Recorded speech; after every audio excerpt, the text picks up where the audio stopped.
Hello everyone, and welcome to this week's MISys tips and tricks video.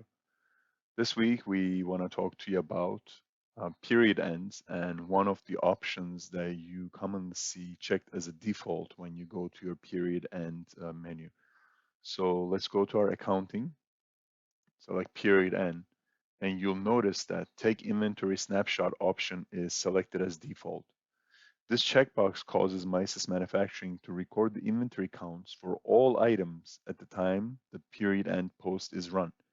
This information becomes the basis for the stock movement report that shows changes in inventory over time. So it is a good thing to have it. However, over time, you might notice that this is building quite a bit of data overload in the system, and MISys will start giving you a warning here that you have too much of this. When that happens, the way to delete some of the older snapshots is by going to the stock control, stock movement, purge, and you can select the date. Let's select maybe 2019 or maybe 18 to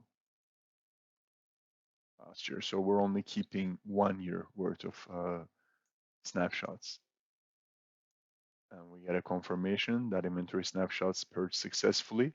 Now we only have from 2019 to 2020, sorry, 2020 till today, all the snapshots. And as years pass, we can go ahead and purge more of it as needed.